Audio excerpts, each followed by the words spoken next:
Hi friends, இன்றைக்கி நம்ம சேனலில் என்ன பார்க்க போகிறோம்னா குக்கரில் ஜீரா ரைஸ் எப்படி பண்ணுறதுன்னு தான் பார்க்க போகிறோம். மறக்காமல் வீடியோ ஃபுல்லாக பாருங்கள்.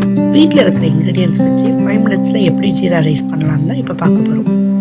இப்போது ஜீரா ரைஸ் பண்ணுறதுக்கு முன்னாடி ரைஸை சோக் பண்ணிடலாம். நான் 2 கிளாஸ் ரைஸ் எடுத்துக்கிட்டேன். அதை 3 to 4 டைம்ஸ் வாஷ் பண்ணிவிட்டு ஊற வச்சிடலாம். ஒரு கேரட் எடுத்துக்கோங்க, அதை ஸ்லைஸ் ரைஸாக கட் பண்ணிக்கோங்க. 2 மீடியம் சைஸ் ஆனியன் எடுத்துக்கோங்க, அதை ஆயிலில் நல்லா வறுத்து எடுத்துக்கலாம். இப்போது குக்கர் எடுத்துக்கோங்க, அதில் 3 டேபிள் ஸ்பூன் கீ, பட்டை, கிராம்பு, இலை, 2 டேபிள் ஸ்பூன் சீரகம் ஆட் பண்ணிக்கலாம்.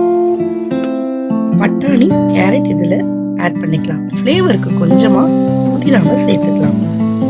2 டேபிள் ஸ்பூன் இஞ்சி பூண்டு பேஸ்ட்டு, சால்ட் தேவைக்கு ஏற்றது சேர்த்துக்கோங்க.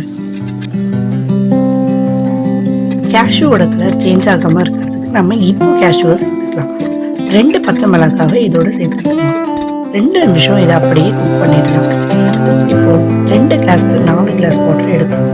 நான் 3.25 கிளாஸ் தான் எடுத்துக்கிறேன். இப்போ தான் ரைஸ் குழையாமல் வரும். கொதி வந்ததுக்கப்புறம் இப்போ ரைஸ் ஆட் பண்ணிக்கலாம். ஃப்ளேவருக்கு லைட்டாக புதினா சேர்த்துக்கோங்க. இப்போ நம்ம ஆனியன் வறுத்து வச்சுருந்தோம்ல, அதை இதோட சேர்த்துக்கலாம். 2 விசில் விடுங்க. இப்போது விசில் செட்டில் ஆயிடுச்சு. இப்போ வாங்க எப்படி வந்திருக்குன்னு ஓப்பன் பண்ணி பார்க்கலாம். பாருங்கள், ரைஸ் எப்படி ஒட்டாமல் சூப்பராக வந்திருக்குங்க. ஜீரா ரைஸ்க்கு இப்போ நான் சிக்கன் பட்டியாலா சைட் டிஷ் தான் பண்ணியிருக்கேன். சிக்கன் பட்டியாலா எப்படி பண்ணணும்னு நான் நெக்ஸ்ட் வீடியோவில் உங்களுக்கு அப்லோட் பண்ணுறேன். மறக்காமல் பாருங்கள்.